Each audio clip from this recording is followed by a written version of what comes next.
All right, you're watching Live Now. I'm Austin Westfall. What we're going to do next is we're going to take a closer look at a presidential assassination that shaped the course of American history, but isn't remembered as prominently as, say, the killings of Lincoln or Kennedy.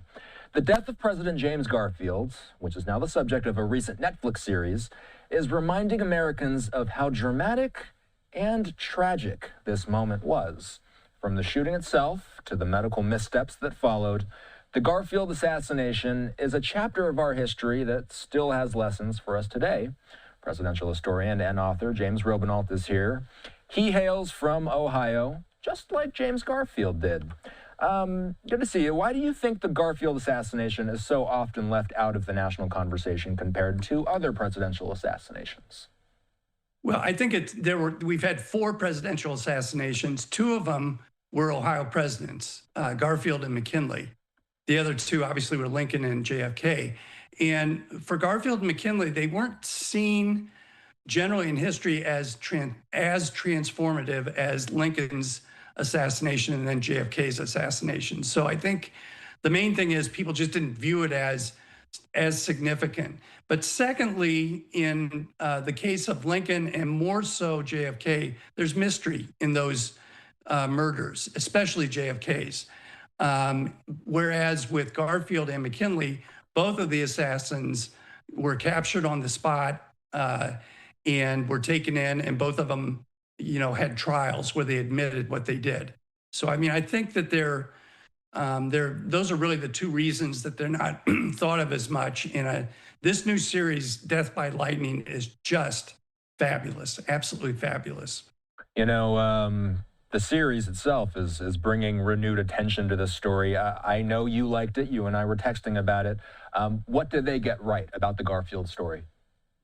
Well, what they got right was that he was a guy who was total poverty to the presidency. He came out of nowhere.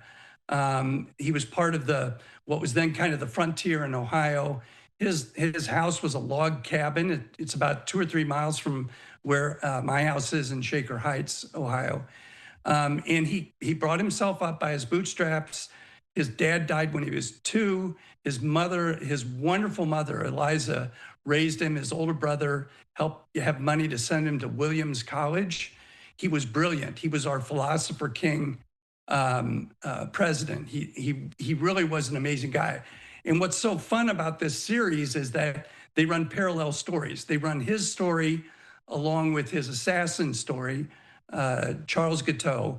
And Guiteau is much like Garfield in the sense that he came from nothing, came from poverty, and was someone who was raised by a father who believed very strongly and fanatically in religion, and imbued Charles Guiteau with those thoughts, was kind of cruel and mean to him. But he was a guy who was desperate, looking for attention and looking for a job. And the two of these guys on the frontier collide with each other. And it's really so well put together. It's absolutely fabulous. So something that the series shows, and something that plays out throughout the course of the episodes, it's a short series, is the medical care that Garfield receives. Many historians argue that Garfield might have survived if not for the medical care that he received. How significant were those errors in leading to the outcome and leading to how things really played out for Garfield and for the country? Yeah, they're very, very important. I mean, this is a time when Joseph Lister had discovered antiseptic techniques, but a lot of doctors didn't believe in them. They were kind of like, oh yeah, there are invisible germs we have to worry about. They just didn't believe in it. So Garfield, unfortunately, had a doctor who did not believe in antiseptic methods. And when he was shot in a railroad in DC, he literally is poked with prods that are unsanitary, and he ends up dying from sepsis months later. So he would not have died from the shot.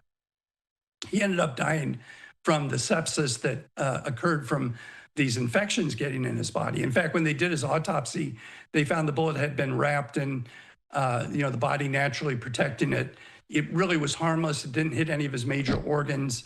but they found sepsis throughout his body. So it really was medical malpractice. And what is this thing has some comic element to it, but obviously it's an enormous tragedy. But Charles Guiteau, who was twisted, argued at his murder trial that he didn't kill the president, the doctors did through medical malpractice. And in fact, true enough, there were people walking around with bullets in them all around Washington after the Civil War, still alive, doing fine. Andrew Jackson had bullets in him when he died from duels that he engaged in. So it really was the medical malpractice that killed Garfield. So let's talk about the significance of Garfield's death. What did his death mean for the nation politically? How did it change the presidency, and how did it change the country moving forward? I think this is really important. His death came at a time of hyper-partisanship in the country, very much like today. And very much like today, some people are walking around making statements about their enemies in ways that are causing people like Charles Guiteau, who are not very well attached to reality, to think that they're being given permission to commit political violence. So one of the things we learned from this is how a hyper-partisan environment can cause hyper-partisan people like Charles Guiteau to take up arms, and he wanted to remove the president because he thought he was doing something that was against the interest of a senator in New York named Roscoe Conkling. So that's kind of the main thing that comes out of this. And in fact, I don't think it's any coincidence that the producers of this show have a scene where they have Conkling, the senator from New York, speaking out against Garfield. And he ends up saying, you know, we must act. We have a tyrant in the White House. I call on all God-fearing citizens to march with me down Pennsylvania Avenue and tell this president that we'll not take it anymore. It very much is kind of an echo to the January 6th speech. So I think it really is kind of deliberately telling us that we have a lot to learn from that time about what hyper-political environments create, and then how do we navigate our way out of them. So, you know, for viewers who may be learning about Garfield, maybe they're watching this interview and they're learning about him really for the first time. In the bigger scheme of things, he really is, if people follow presidencies and the presidential history from a surface level perspective, he's really kind of a niche name. So for people that are learning about him for the first time, why should they care about his story? Yeah, well, first of all, I recommend people read Candace Millard's book called Destiny of the Republic. It's what this series is based on. It's beautifully written. She's a great writer. But she relied a lot on a guy named Ken Ackerman, who wrote the original book called Dark Horse, also a fabulous read. I think Ken really plowed the ground for a lot of this stuff. So people should read this history and understand it and read it in the context of this series. But I think that the thing people want to get out of this series is that we need to have an honest portrayal of history in order to fully understand where we've been, when we've been in a bad situations, you know, where do we go? Garfield himself is in an interesting group of presidents that are roughly called the Ohio presidents after the Civil War, from Grant to Harding, people who were born in Ohio.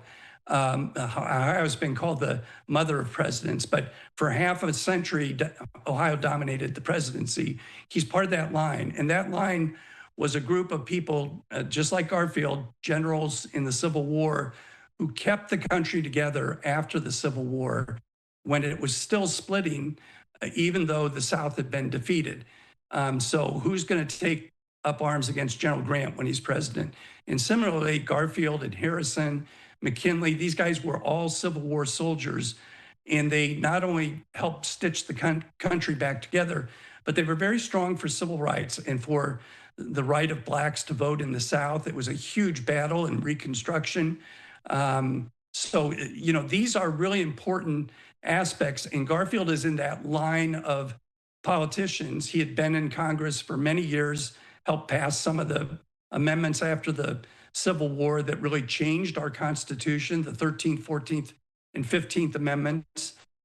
So people really need to study these presidents in particular. They're called the Ohio Eight. And I did a symposium on them back in 2004 when Dick Cheney and John Edwards debated at Case Western Reserve in Cleveland, and invited people who had written recent books on these presidents and people who were descendants of these presidents. So I met James Garfield II, a great-grandson of the president. Really an interesting thing. But out of that came my second book, The Harding Affair, Love and Espionage During the Great War, which is all about Warren Harding's affair with a woman who becomes a German spy. So talk about a cinematic bonanza. But in any event, I just think that people need to see that after the Civil War, we were in dire straits, and these presidents showed leadership and took us in a direction that was really important. So you and I were messaging about this segment, and you told me that, and I didn't know this, James is the most common presidential name. Yes. 6 of them: James Madison, James Monroe, James K. Polk, James Buchanan, James Garfield, and James Jimmy Carter as well.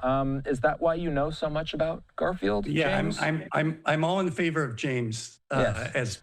as president, exactly. And Garfield was named for his grandfather and his father. James Abram is his middle name. He was brilliant, Austin. He was a math whiz. He learned multiple languages. He was a college president. He went to Williams College, as I said. He was truly a philosopher king type president. And he had all the qualities of Lincoln: humility, brilliance, the ability to compromise.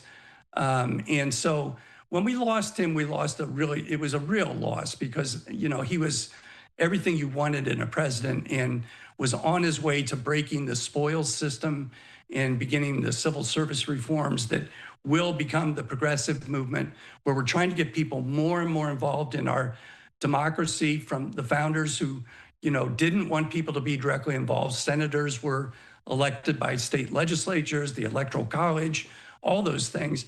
And then democracy kept demanding, no, we want people to be more involved, senators to be, elected directly. And we don't want the bosses, the political bosses, to control everything, including the spoils.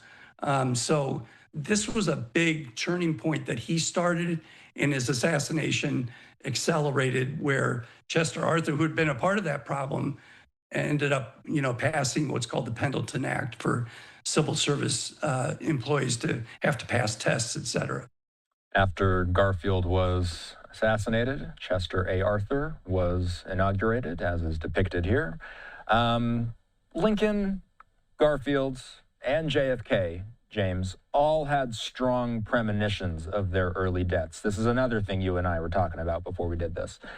Maybe that shouldn't be surprising that they had premonitions. I was doing some research. I went down a little rabbit hole last night. 12 out of 45 U.S. presidents have faced assassination attempts. That's over a quarter of all the men that have served in office. So you say Garfield had a feeling that he would die. Yeah, and Lincoln very famously had this dream where and this was the week or so before he was assassinated. He's walking through the White House. There's wailing and crying, and he walks into the East Room, and there's a coffin there, and he says, "What has happened?" And a soldier says, "Haven't you heard the president was assassinated?" This was just a week before he was killed.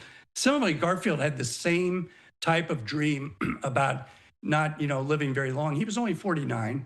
And then I wrote a lot about JFK and his premonitions in Vanity Fair, when I wrote about, the stuff I've talked about, the Paul Landis stuff.